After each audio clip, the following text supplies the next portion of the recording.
Welcome to this presentation for the Shoalhaven ICOL Catchments Flash Flood Warning System Scoping Study.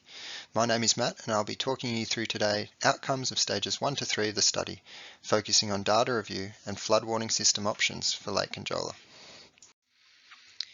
Importantly, we acknowledge the people who are the traditional custodians of the land and waters where we study and work, and show respects to elders past and present, and extend that respect to everyone present.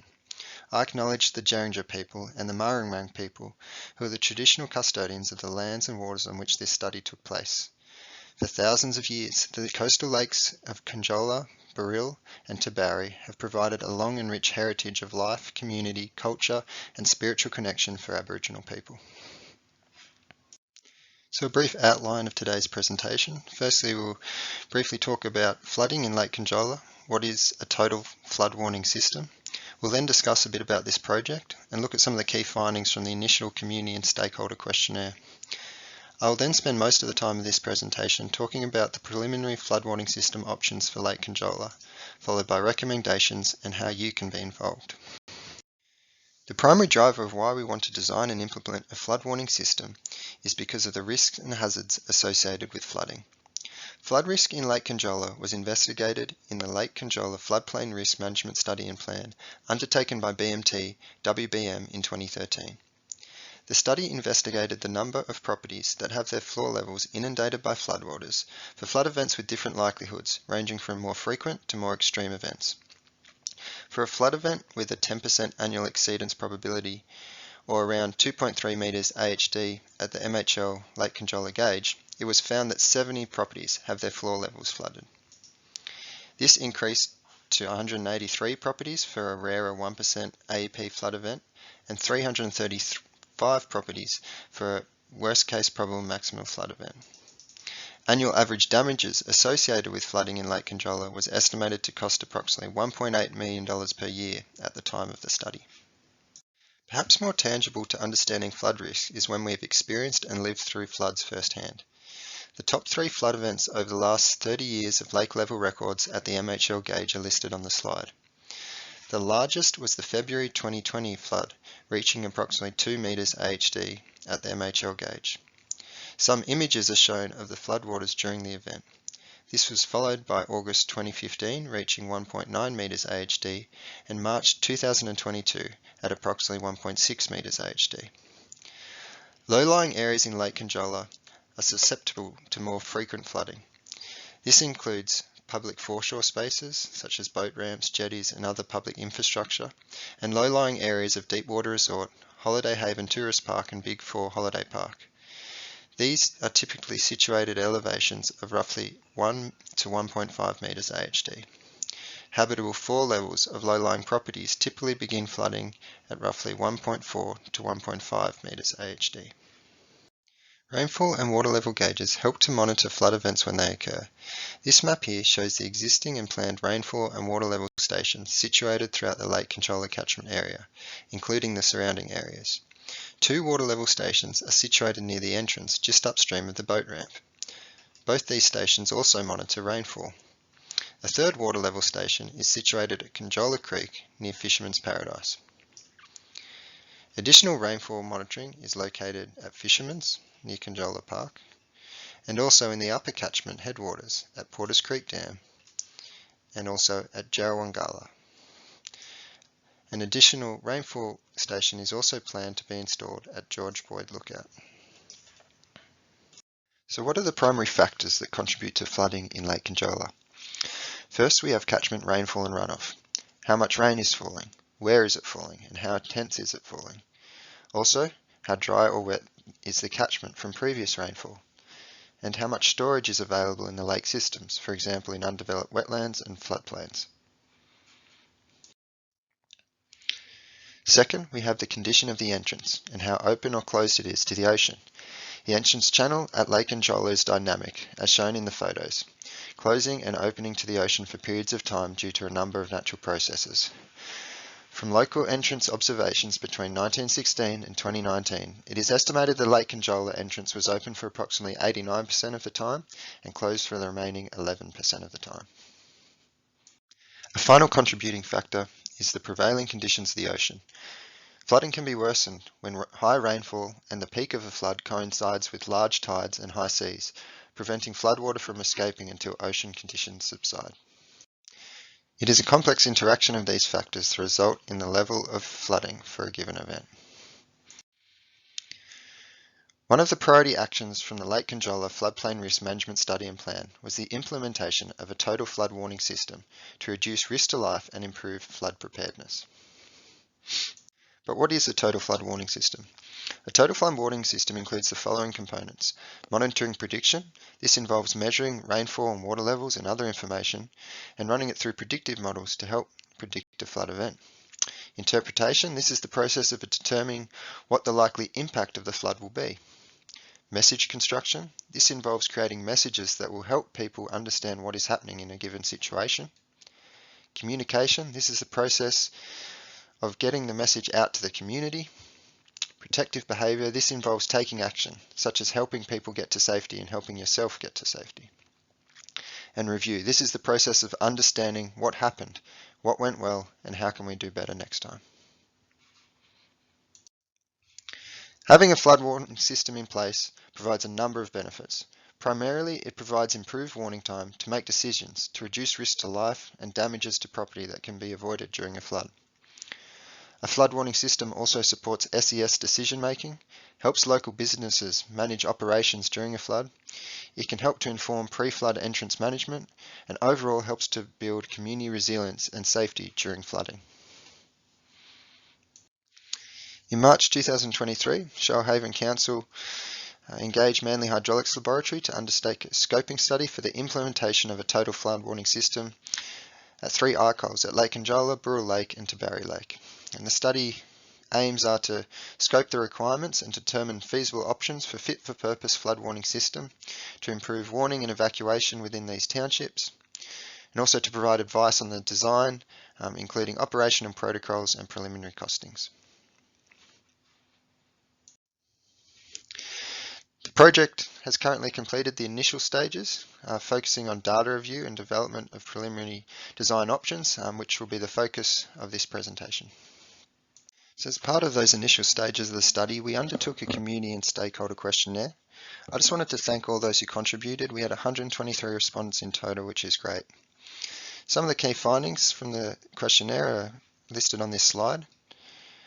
The findings really highlight the need for flood warning to cater to visiting populations in each of the areas, particularly during holiday seasons. The findings highlight that nearly half the respondents had lived in the area during a flood event. Now, this is really valuable lived experience that will help to inform the design of a flood warning system. A flood warning system will need to work with the community to develop flood emergency plans. And the results also highlight for a warning system to cater for keeping safe vulnerable populations in the community. Also listed on the slide are some top flood information sources from the questionnaire, which highlight the role of neighbours, websites and radio, and also top flood warning messaging formats, including SMS, phone app, radio, door knocking and phone calls. And we'll talk more about these flood warning messaging formats in a moment. Some other general comments from the survey included the importance of flood warning to inform of potential road closures, warning during ocean events with high seas, the need for alternative communication mechanisms in case of unreliable phone reception and power outages during a flood event, the importance of accurate and consistent messaging, and also the importance of entrance management prior to a flood event. The results from this questionnaire we have used to help inform the development of flood warning system options for Lake Conjola, which we'll discuss shortly, but these will also help to inform the subsequent stages of the project involving detailed design of a flood warning system. During the initial stages of the project, we've also received feedback from various stakeholder agencies, including the Ulladulla SES Unit, Council, the Bureau of Meteorology and the Department of Planning and Environment. The SES highlighted that flood warning information is critical to their planning and operations, especially in each of these archival catchments where flooding can be flashy with limited lead times. Types of warning information to assist the SES included current and predicted rainfall and water level information in the catchment, entrance conditions, ocean conditions, and an indication of the visiting populations in each of the area. Council noted that flood warning would assist in informing entrance management with improved predicted lake levels and lead time, and also would help to inform road closure operations during a flood event. Council noted similar information needs as to the SES, with the potential for some additional gauging in the catchment. So a key output of the initial stages of the project was the development of preliminary flood warning system options for each of the catchments. Listed on the screen are 3 options for Lake Conjola. In a moment we'll step through each of these and what they look like. But just to describe them initially, so each of the options as a basis of flood warning have a predictive system with decision support, and each of the options differ in terms of the gauges that they use to do this. So the first option utilises the existing gauge network without any installation of additional gauges. The second option includes installation of priority 1 additional gauges, and the third option includes installation of priority 2 additional gauges. So a predictive system with decision support with increasing gauge installation across the options. So what do each of these options look like? Firstly, for monitoring. Option 1, as we mentioned, utilises the existing gauge network. And as we've described before, this consists of the existing and planned rain and water level gauges in the catchment and surrounds, and this helps us to monitor and predict flooding that's going to occur. Also included in option 1 is integrating the latest entrance condition information to help accurately predict flooding. Entrance condition information can be sourced from existing sources. This includes the latest council surveys. So council undertakes entrance berm surveys when either the channel is closed to the ocean, a flood event is imminent and conditions allow for a survey, and also through entrance channel observations. Another useful source of the latest entrance conditions is the Lake Conjola M2 tidal analysis undertaken by MHL. This M2 tidal analysis uses the water level record at the entrance gauge to give an indication of trends in how open or closed the entrance is to the ocean. And this is based on the strength of the tidal signal in the water level record. This information is publicly available via the MHL website. Using the latest entrance conditions helps to improve the accuracy of our flood predictions. On the flip side also, flood predictions can also help to provide early warning triggers for pre-flood entrance management works based on a predicted flood level. An example of this is shown on the slide for Tuggerah Lake's entrance, where flood predictions are used to trigger early warning of pre-flood entrance works. When a flood is predicted to get to a certain magnitude, predefined entrance works are triggered. These occur before a flood and are tailored to the condition of the entrance at the time and how constricted it is with the build-up of sand. This example shows how flood warning information and pre-flood entrance management can be integrated to support each other. Finally, under option 1 is the use of available Ulladulla Tide and Bateman's Bay wave monitoring information, also undertaken by MHL. These information sources help flood prediction to be informed of the prevailing ocean conditions that also impact a given flood event.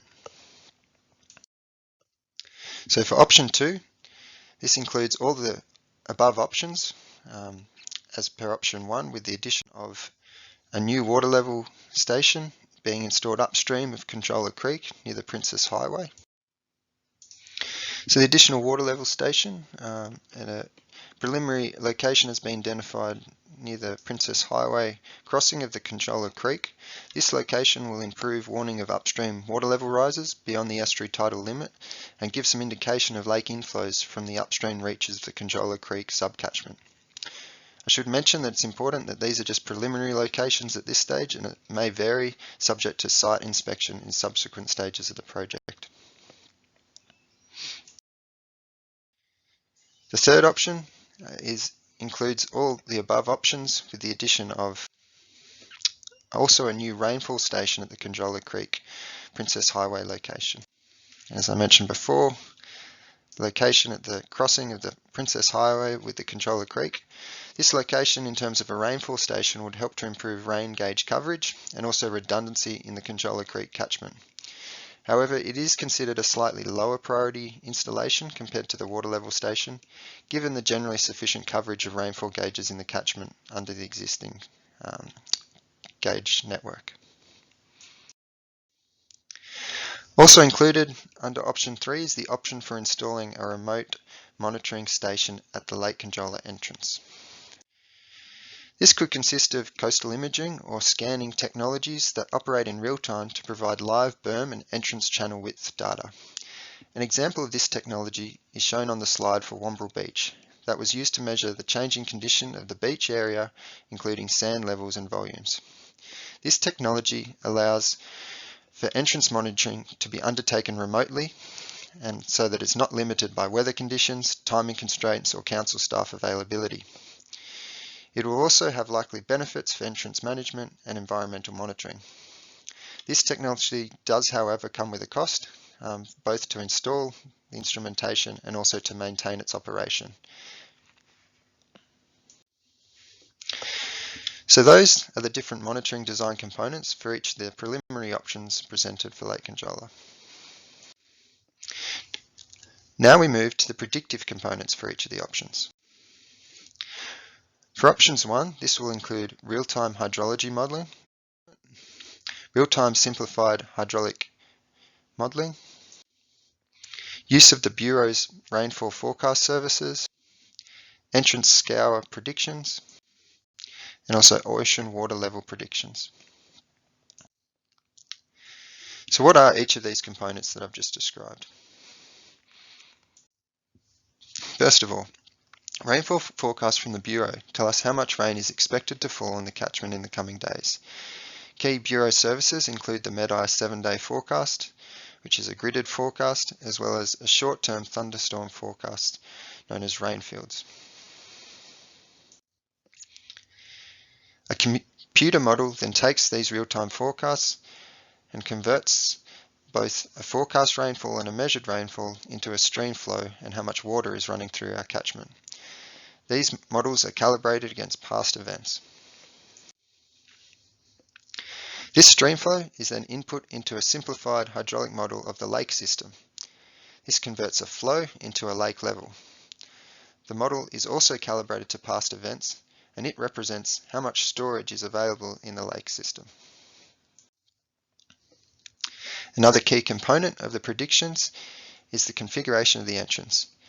An entrance scour model is used to predict the latest entrance conditions and how this might change during a coming flood event.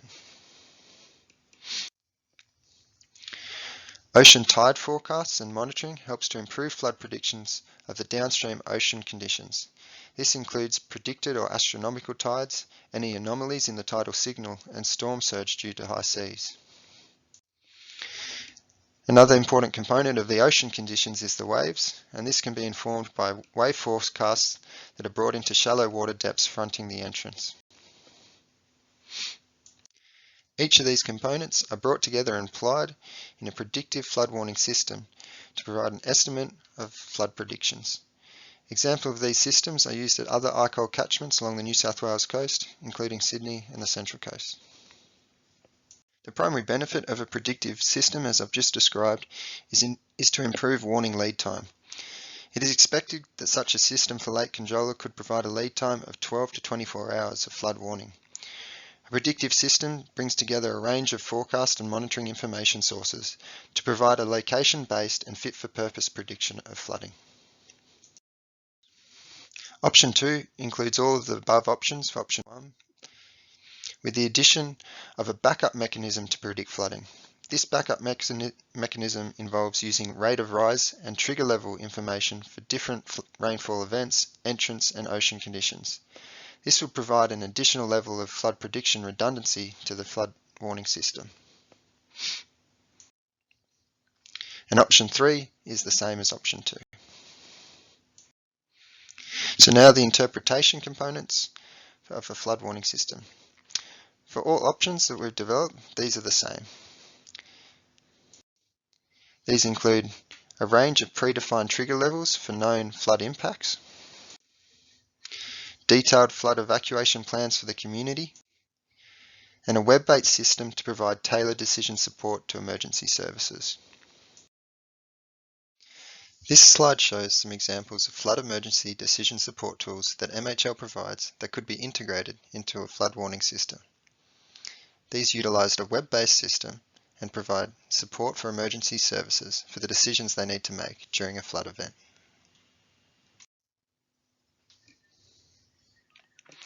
Message construction for each option will be determined during the next phase of the project in consultation with the SES. This will be consistent with the Australian warning system formats. The Australian warning system formats includes 3 levels of warning. This includes advice, and this is issued when there is a heightened level of threat and the community needs to stay up to date as the situation changes.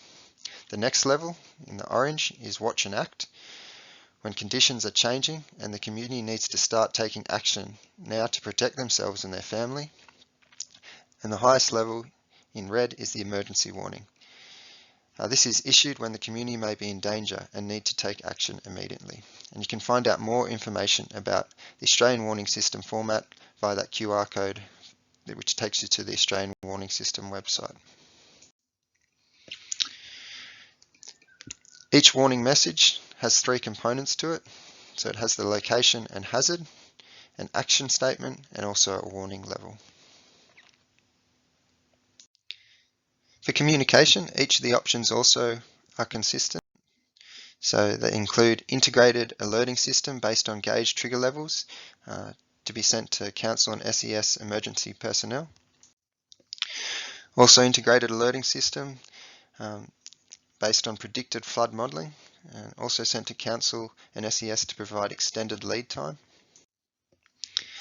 And to tie this automated alerting into SES procedures for disseminating flood warning messages to the community. And also to utilise a variety of mechanisms to communicate flood warning messaging, to allow for redundancy, varying demographics, including differing degrees of familiarity with technologies, and also potential communication line failures during a flood event, so if power outages occur or phone receptions are unreliable. Now these may include SMS, radio, door knocking where possible, phone calls, social media, SES websites, Council's disaster dashboard webpage, and Hazards Near Me phone app. As I mentioned, all options are consistent. Options for protective behaviour and emergency management flood response arrangements are to be identified by the New South Wales SES following completion of this project and potential implementation of a total flood warning system.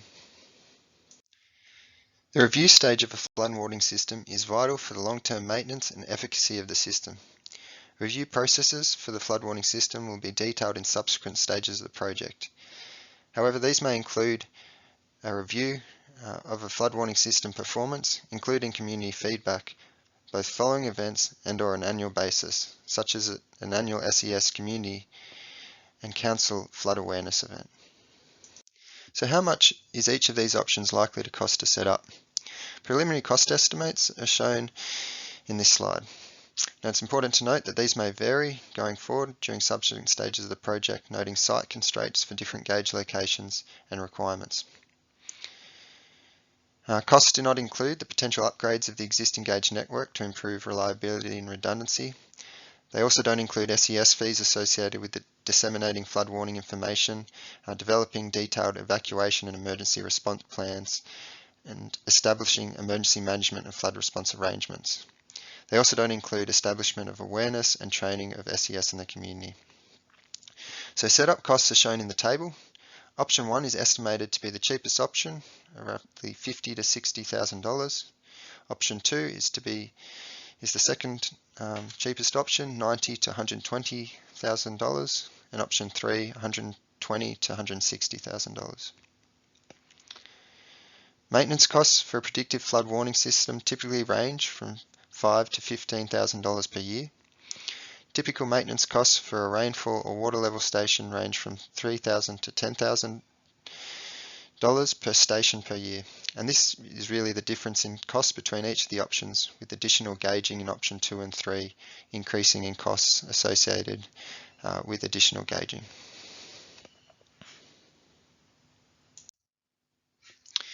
So in closing, some recommendations and next steps. Firstly, a preferred flood warning system option is to be selected in consultation with Council, Community, SES, Bureau and the Department of Planning and Environment. The study recommends that option 2 be considered for the initial development of a total flood warning system designed for Lake Conjola. Under this approach, predictive flood warning and decision support is to provide the minimal basis for flood warning, and additional gauging is to be undertaken as required to support more robust operation. This is expected to provide a warning of approximately 12 to 24 hours. Detailed development of a preferred flood warning system option is to be undertaken in the subsequent stages of the project, and development of a flood warning system and improved lake level intelligence has benefits to help inform pre-flood entrance management procedures. So finally, how can you get involved? I encourage you to visit Council's Get Involved webpage via the QR code and sign up to the email updates. We are looking forward to meeting you in person at the upcoming community drop-in sessions in November. This will be a great opportunity to ask your questions, for us to have a chat, and for you to seek further information. See Council's Get Involved webpage for details. There is also an online feedback survey if you wish to provide any written feedback, and I just want to thank you for your time today for listening.